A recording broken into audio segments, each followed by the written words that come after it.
Good morning, Daniel. Morning, Dan. Uh, what do you think about moving? I am busy that day. I'm not moving. Oh, well, if you couldn't tell, I hate it. Well, it should be a lovely conversation then. This week, I want to talk about high versus low cost of living areas, renting versus buying, and then downsizing versus upsizing your home.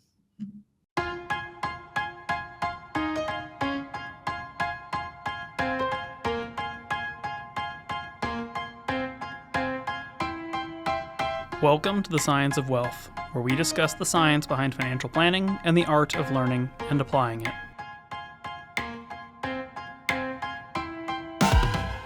Okay, all things real estate today.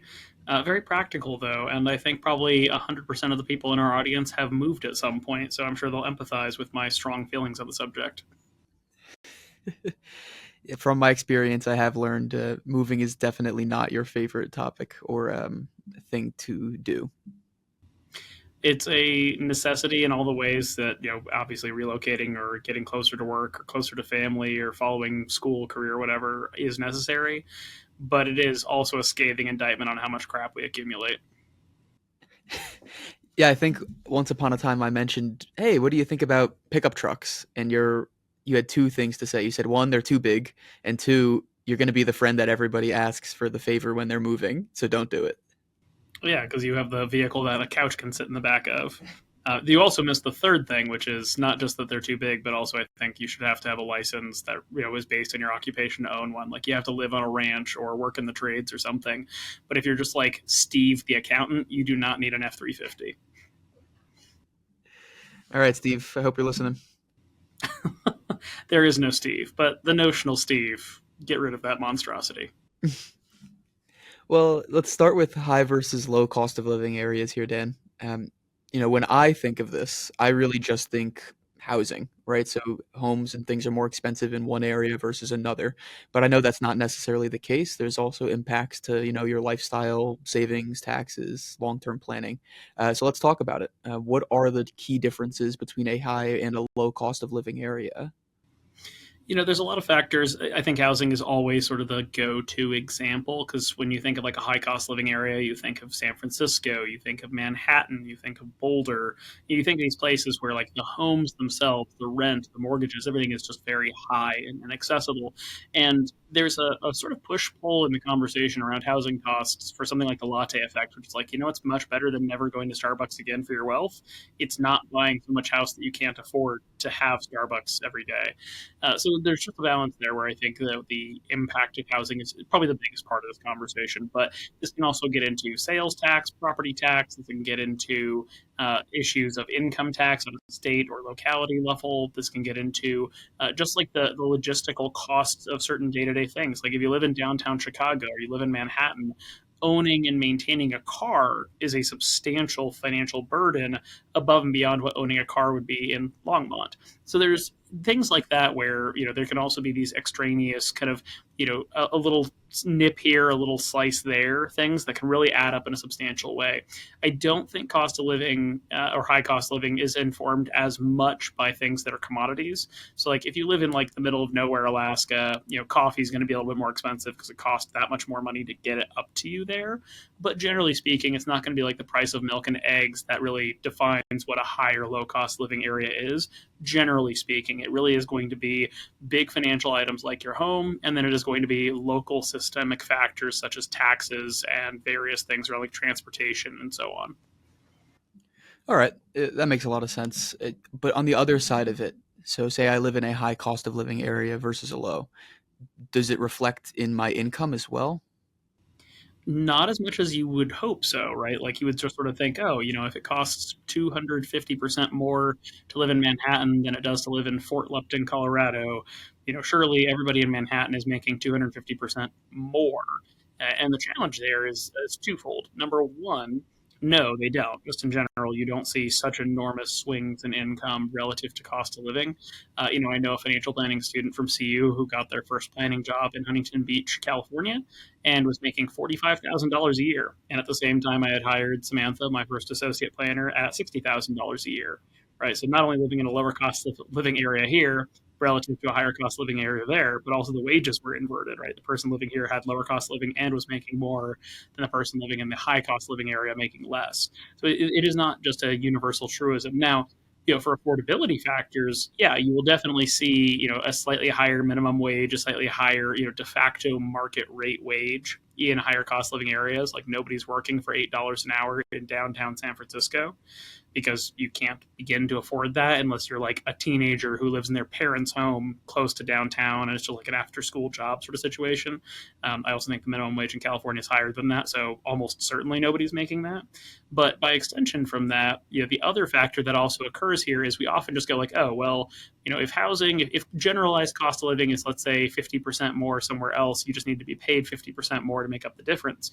But remember that we have a progressive tax system in a lot of ways, where not only do we have to make more than the actual cost of living difference, we have to offset the fact that our tax brackets might be increasing as we go, so that to equate to a 50% difference in cost of living, you might actually need to make 60 or 70% more to make up the difference as certain costs expand as you move up the income spectrum.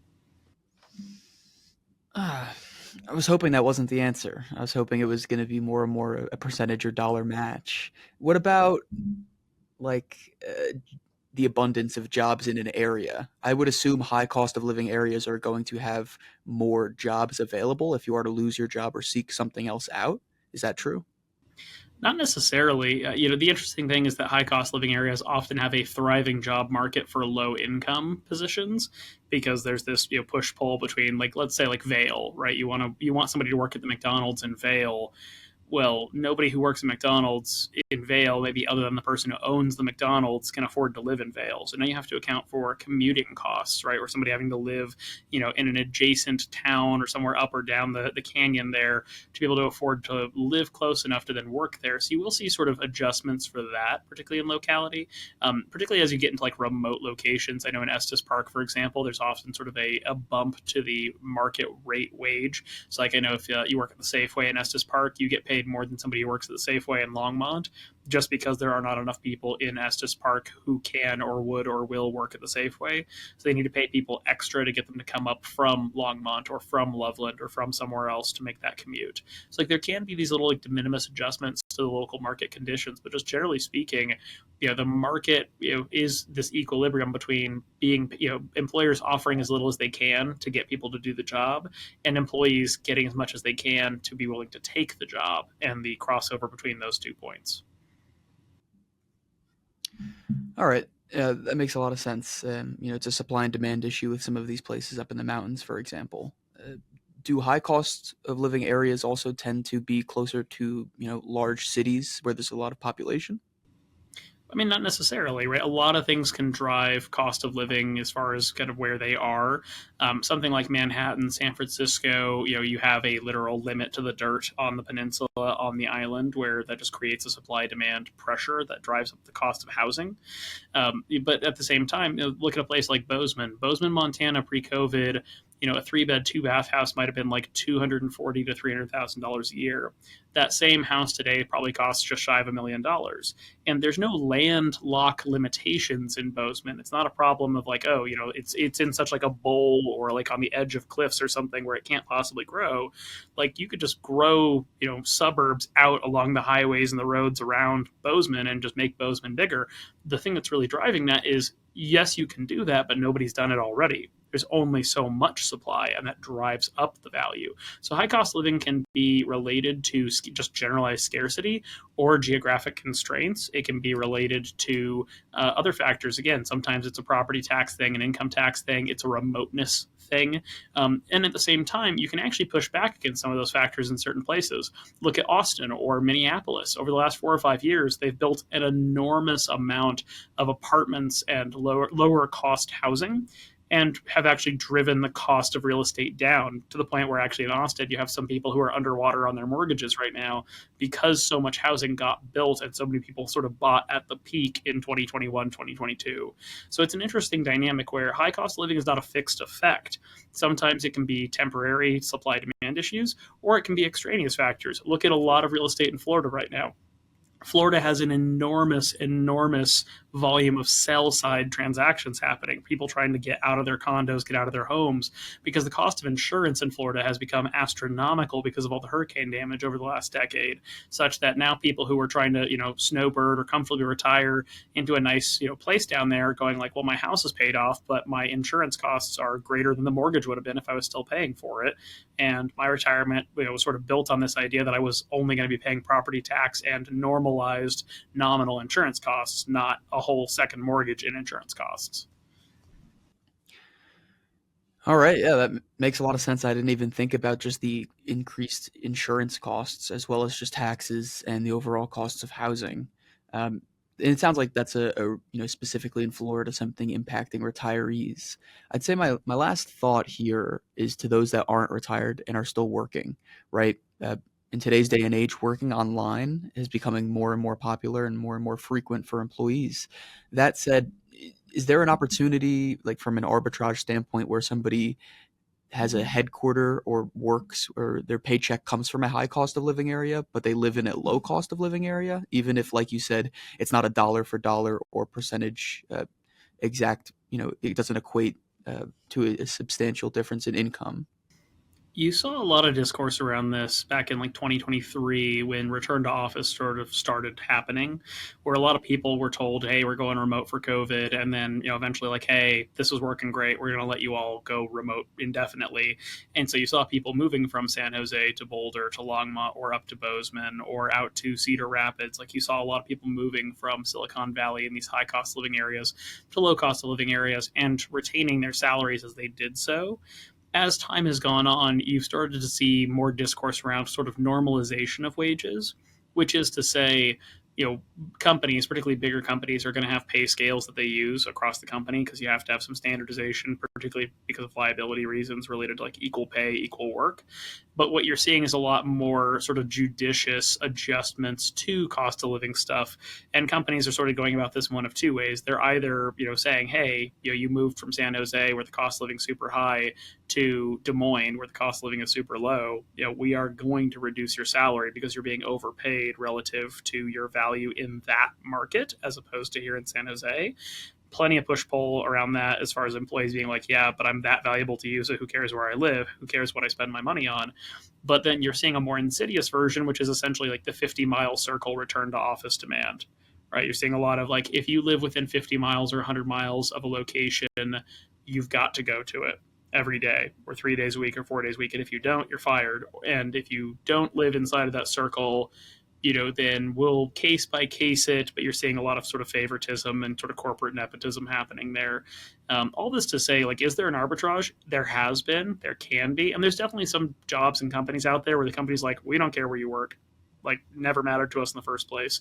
I'll think of, for example, Ben Lewis with the Financial Planning Association. I think he's lived in Maryland his entire decade plus with the Financial Planning Association, which is based in Denver, right? Like, I look at him as an example and go, he's clearly had a great, tremendous, valuable impact on the association. He's worth his weight in gold. And so they're willing to give him that position, let him keep that, let him live where he lives, and so on.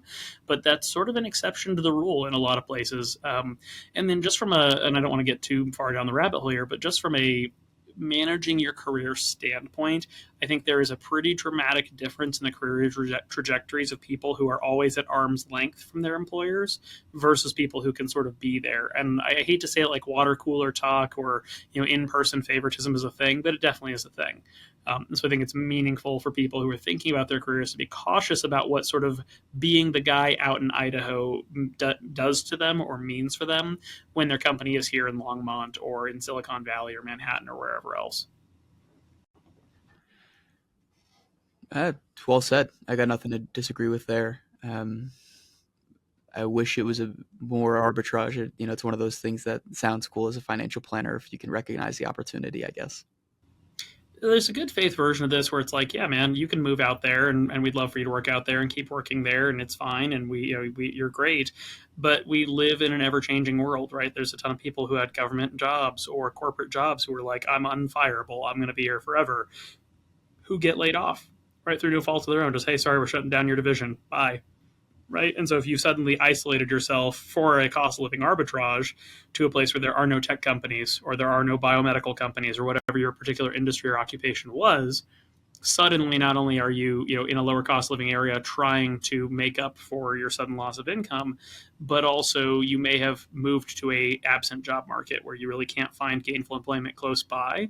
And even if a company is hiring remote from somewhere else, there's a company in Miami trying to hire developers or something like that, you may see that there's a bias against you because you are 3 time zones away on the West Coast or something like that, where they're like he's got the skill set we need or she's got the skill set we need, but there's somebody who lives 5 miles away who come into the office occasionally and they're in the same time zone and they have the same skills, so let's go with that person.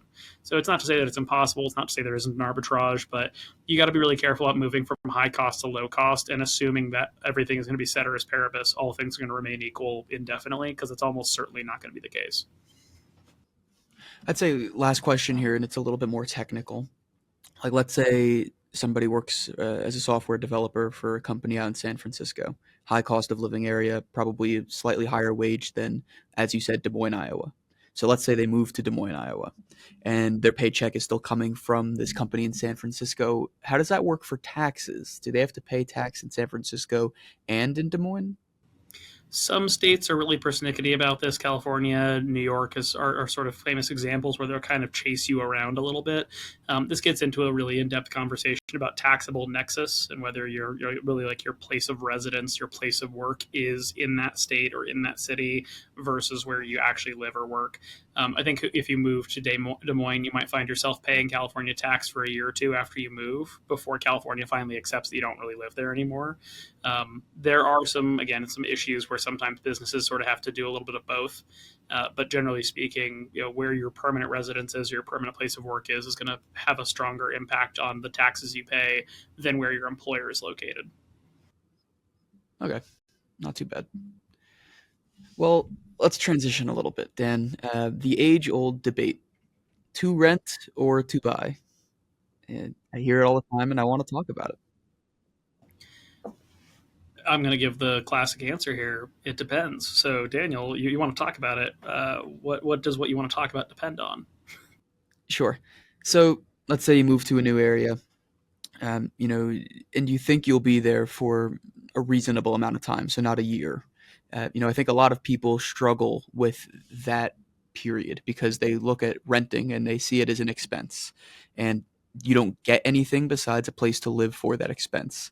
While on the other side, people will make the argument for putting down a payment on a house and saying, well, if I stay here long enough, I will reap the benefit of that asset, and I'm essentially buying something over time. Uh, how long does it take to even break even on a home, and when is it worth renting instead of buying? And what are some things people need to really be thinking about here? Because some people are all the way on one side saying renting is always better, you have the flexibility. Others say buying is always better, you get an asset. I don't think either is intrinsically better. And even to some extent, I think discussions about timeline are sort of overwrought. There are some fundamental sort of like, gravity exists kind of assumptions that go into this conversation quite often. The kind of assumptions on the you should buy real estate side tend to be that your property will appreciate. It tends to be that nothing catastrophic will happen to your home or your property. It tends to be that the appreciation on your property will be materially substantial enough to make any transactional costs a moot point given enough time for appreciation. And it tends to be that if you decide you're not going to sell your real estate, but you're going to start doing rentals, but you're going to buy a place and then move and leave it behind and rent, that the rental side of the equation will also not really suffer from issues like vagrancy. Or vacancy, excuse me, not vagrancy, or issues of a bad tenant who destroys the place or has pets that cause damage, or nobody ever opens a meth lab in your rental, like all the things that could possibly go wrong.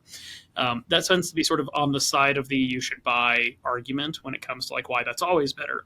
On the rent side, the argument tends to just sort of be a quality of life thing, like, hey, if you rent, you're not responsible for X, Y, and Z. You don't have to replace the water heater, the air filter in the furnace. You don't have to patch the roof, deal with the insurance claims, blah, blah, blah, blah, blah.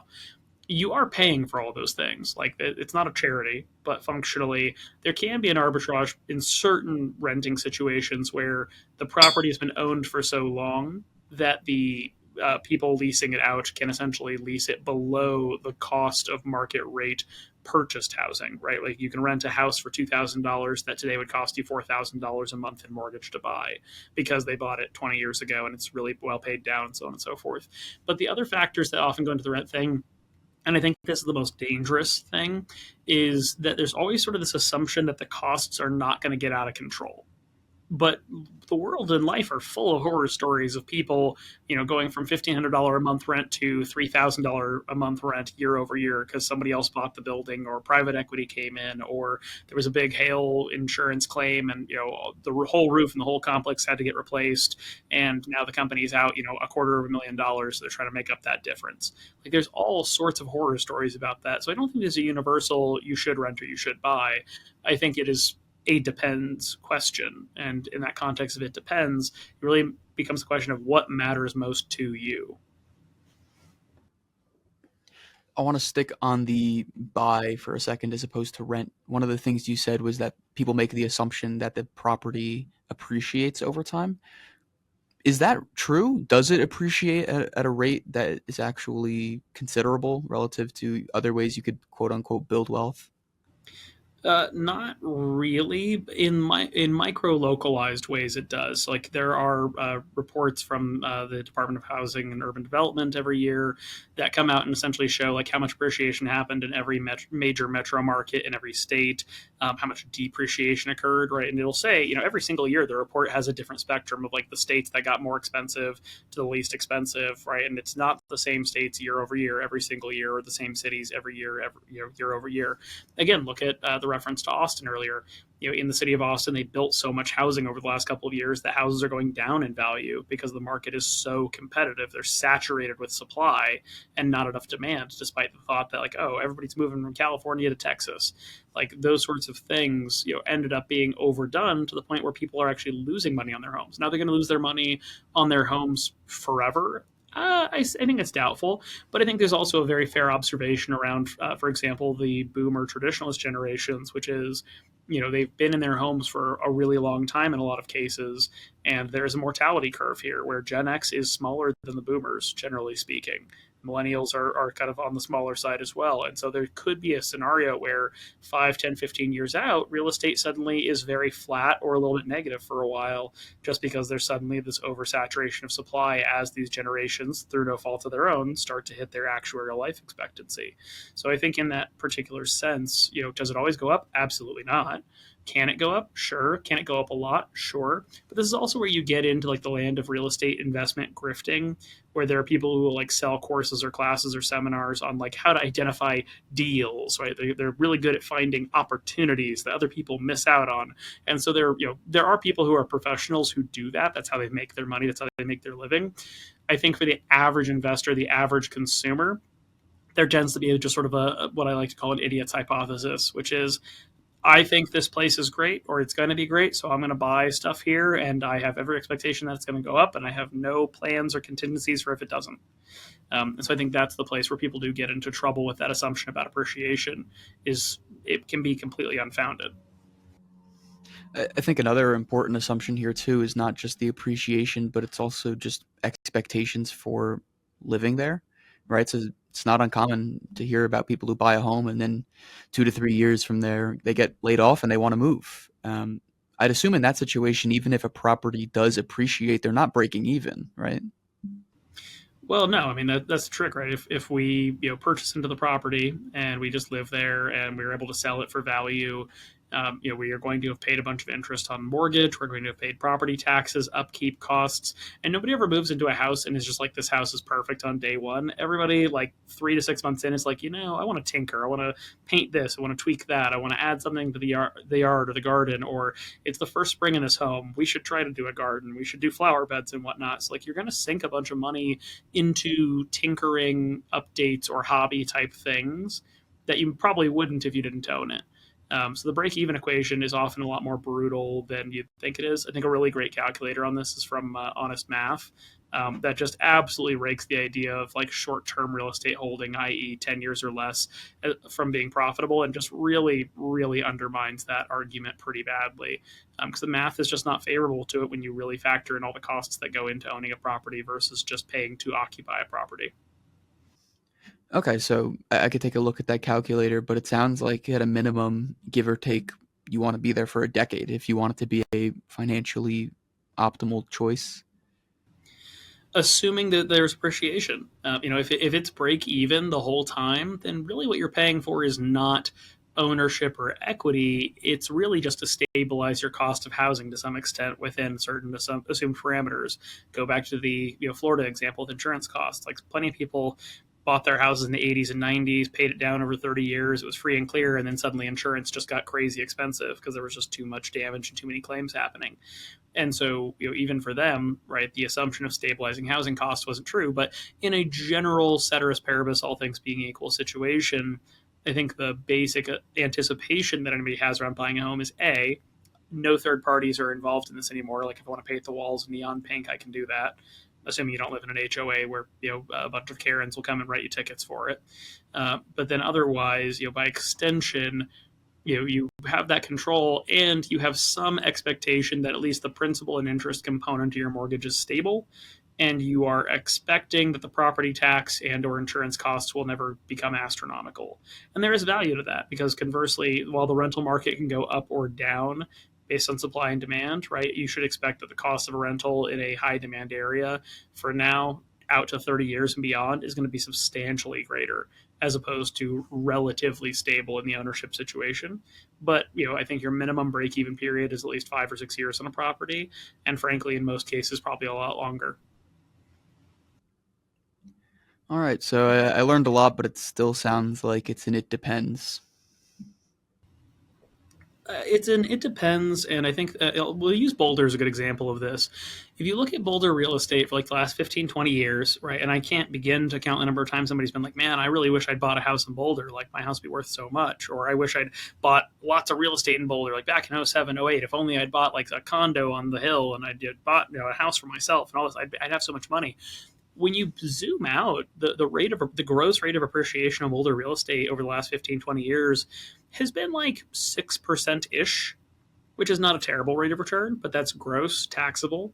So then factor in financing costs, factor in inflation, and realistically, if you bought a house on a 30-year mortgage in Boulder at prevailing mortgage rates, call it 3% at some point in the last 15, 20 years, and you had inflation, you've maybe broken even on that property. Like there's some appreciation there, but really you've just converted your cash into real estate, and then it's maybe maintained value with inflation. But that's about all it's done for you. It's just that the houses in Boulder were already kind of more expensive than the average house back in the day, 15, 20 years ago. And so, 6% compounding year over year over year turns 300 into 400 into 600 into 800 into a million plus. And the same thing will probably happen here in Longmont and up in Fort Collins and down in Denver and other places where the longer you sit on it and the further back you look, you'll go like, man, you used to be able to buy a house in Wash Park for like $1 million. Now it costs like $15 million. Should have bought a house in Wash Park.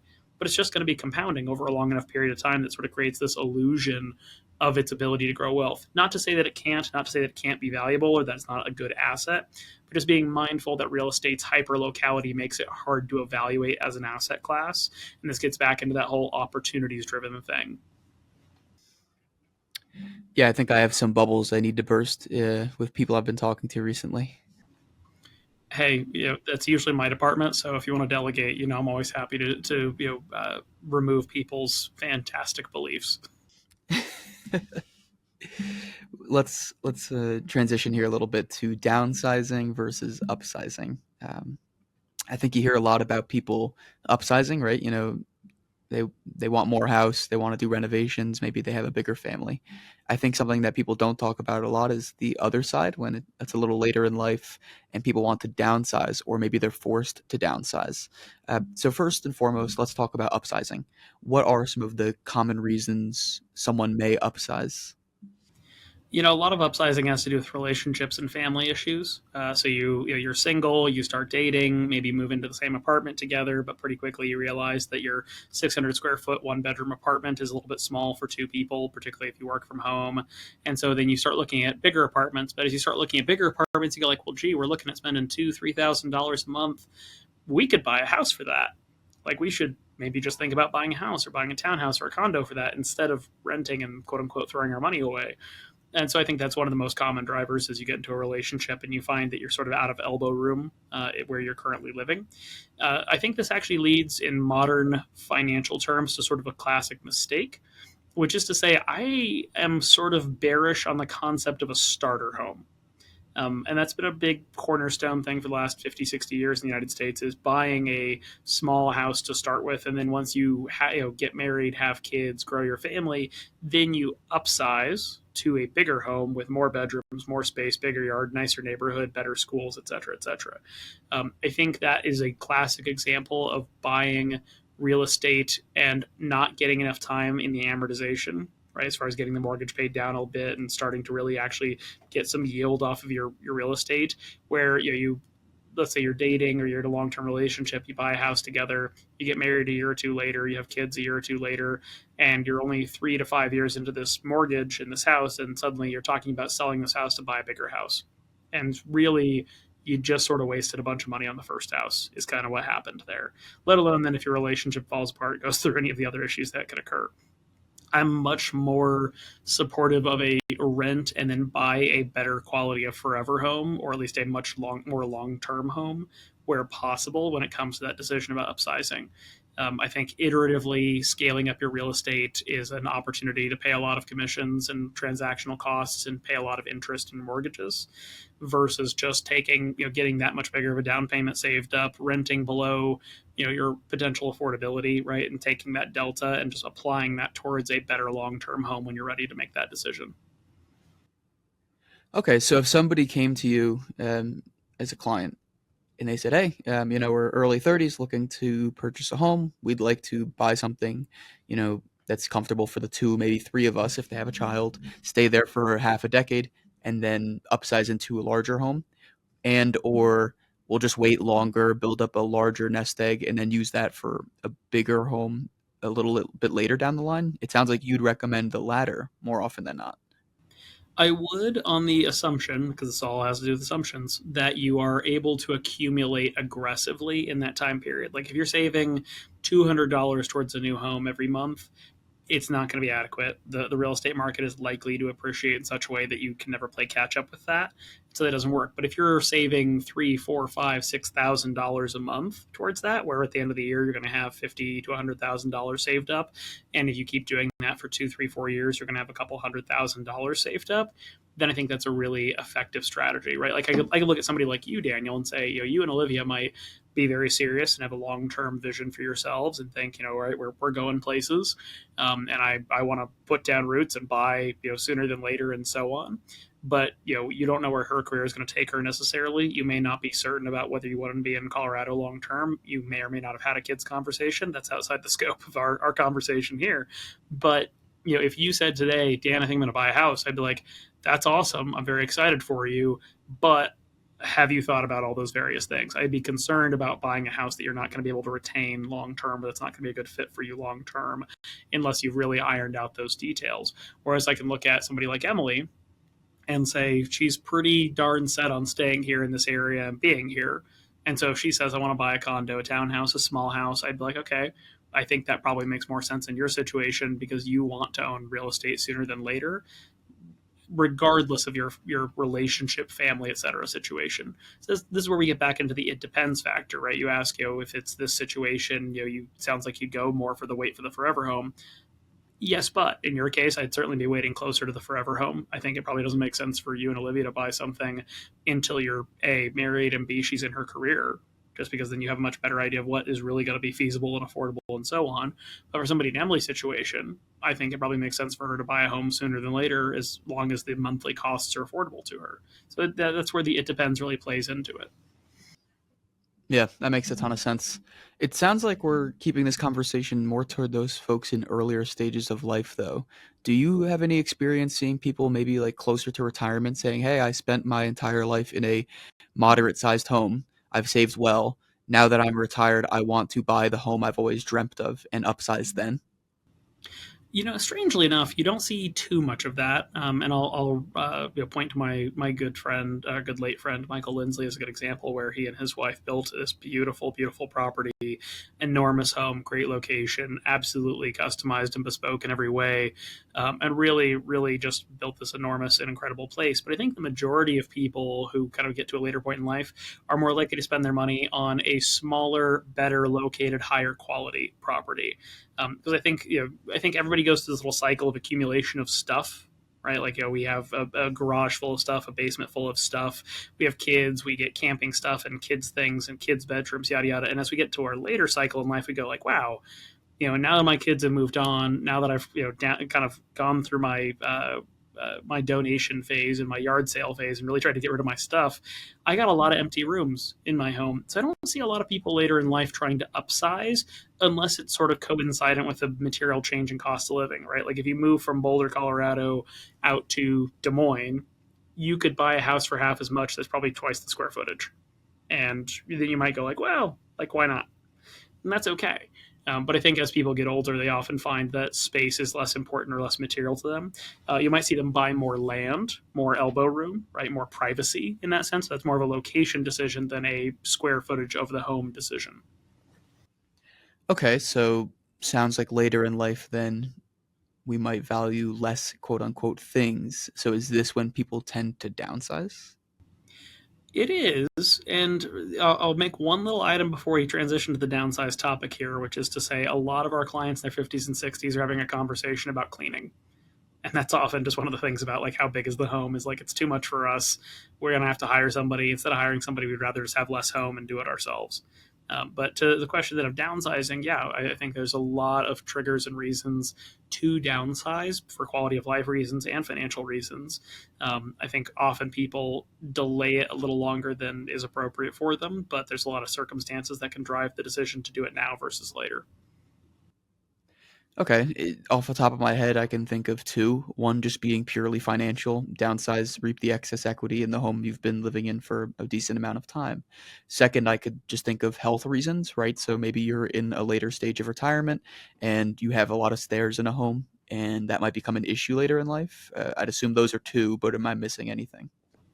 I think those are really big ones. I think also to some extent, you bought this bigger house because you had a family and kids and all of that, and then you find yourself going, well, I thought I hoped my kids would visit more, but turns out they're all busy off living their lives and having experiences and so on. So I'm gonna go ahead and downsize, and if they want to come visit, great, we will get a hotel or something like that. I think you see just a lot of like I bought a home for the space I needed for a phase of my life, and I'm not in that phase anymore. The reaping of equity is a really interesting one, particularly because right now we sort of see not quite the inverse, but we see interest rates driving a lot of this. For folks who want to downsize, what they're seeing is two problems. Even if their home is paid off, a lot of them are seeing like, oh, but I can really only sell my house and then move to a house that is smaller but equally valued, right? Like moving from place to place in Longmont. I think a lot of people are surprised at how expensive a smaller home has gotten relative to the value of a bigger home. There's more of a premium on a property in general than there is on the size or quality of the property. Or if they don't have their home paid off entirely, but they locked in a nice 3% mortgage rate back in 2020 or after 2008, they're looking at it going like, I'm sorry, how much interest would I have to pay if I had taken a new mortgage? I'm sorry, 6%, 7%? What is this, the 80s? Like they're looking at it and going, this is crazy. I just, for financial reasons, can't bring myself to do that. And so a lot of people are staying stuck in it.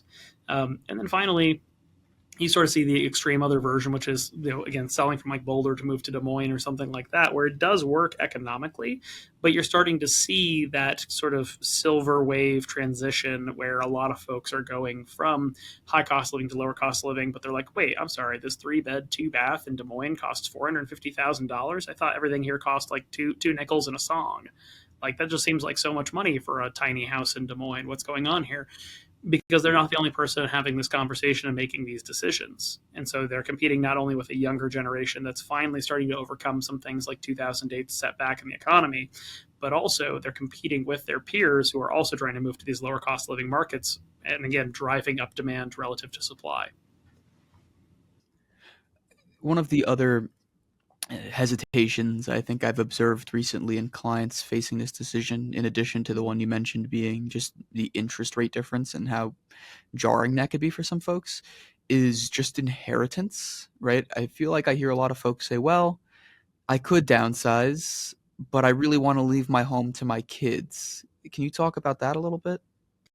Yeah. There's a tax advantage to leaving behind a real estate property when you pass away, simply in that it gets a step up in tax basis. So if you bought a house, 40 years ago for $40,000 and it's worth $900,000 today, there could be a tax bill of 400-ish thousand dollars on, or sorry, $400,000 of income from that sale or capital gain from that sale.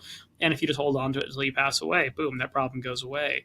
I think the bigger issue often becomes that a property is a very non fungible thing.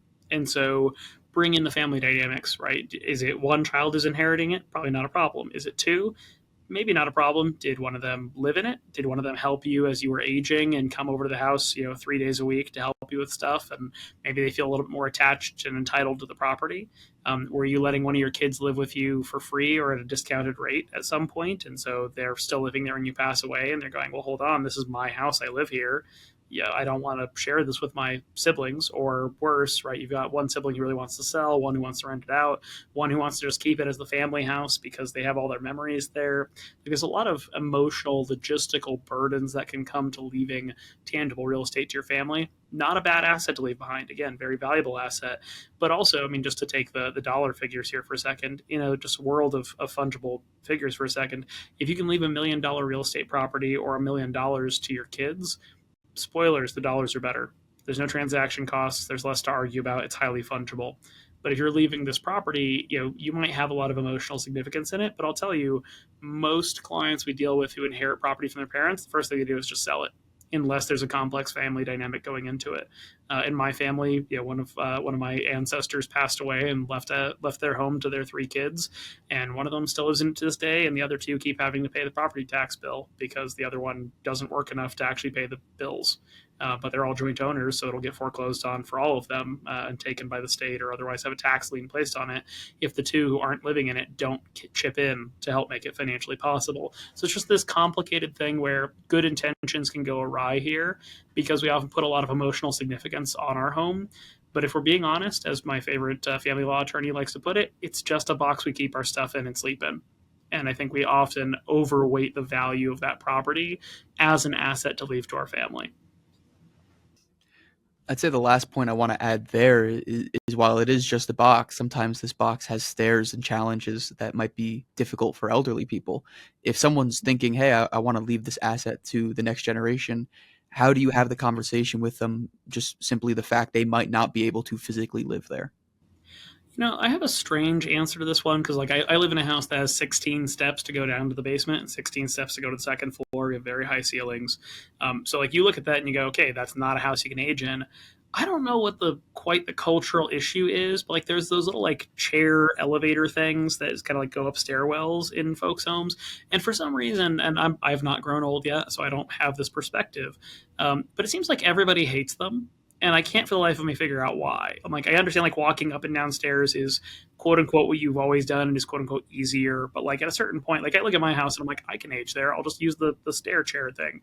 So like, there's always this conversation about like the stairs are a problem, but it seems like people really don't like the solution for that for staying in place, and I'm yet to quite figure out what the deal is there exactly. If somebody who has that in their house or who's had that in their house wants to like send us an email and be like, Dan, here's the truth, they suck, because I'm super interested. Because it's like the most obvious solution in the world to me, but for whatever reason, as folks get older, they seem to really despise the idea of like taking a little like gondola up to their bedroom or something. So that's completely fair. I mean, even if you watch like the Gremlins and the lady's chair goes like super fast, she flies out the window. Maybe that's where they're coming from. I mean, generational trauma there. But let's say somebody is against one of them. In that regard, it's probably going to be difficult to plan around leaving this property to their heirs because they still might have to live there for a decade plus when they physically aren't able to leave anywhere but like the living room and the kitchen, no? Well, and I think that just sort of becomes the question of like activities of daily living. I think a situation that we often see here is less to do with the real estate and more to do with a failure to plan around long-term care needs, right? Hey, dad, you're getting up there in years. You really shouldn't be walking around the house. It's kind of dangerous. You really need to kind of use the walker, use the cane. We need to put in bars in the bathrooms and the shower. I think there's a scenario here where some people, the downsizing has less to do with the size or the stairs or anything. And often it's just, hey, let's, instead of doing all this home renovation stuff to make it, accessible to you in your later years, let's just move you to a place that's already accessible. I think that is also a very common conversation around these downsizing discussions. I'll also say, if you've got the financial means for it, like those 55 plus communities where like somebody mows your lawn and shovels the walk, like it's like an Uber HOA, terrific value.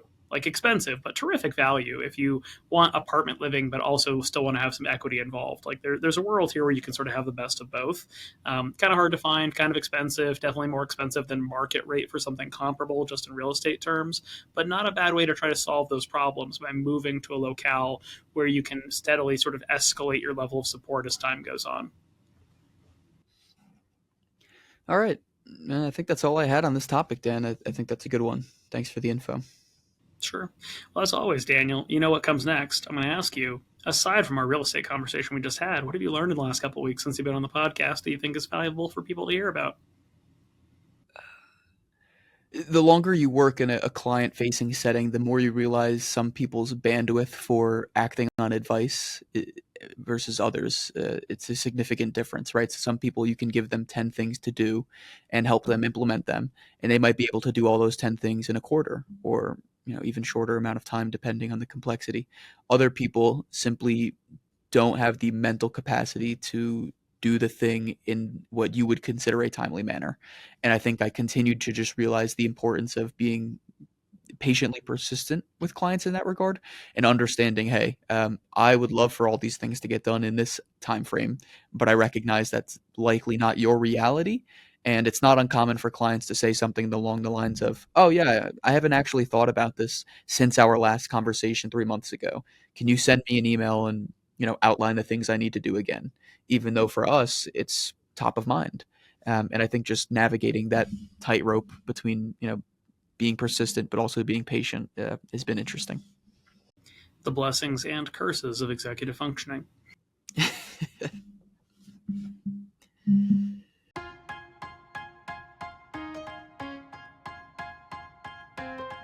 The Science of Wealth is produced by My Wealth Planners, a registered investment advisor in Colorado. The theme song is This Is Your Time by Dan Phillips.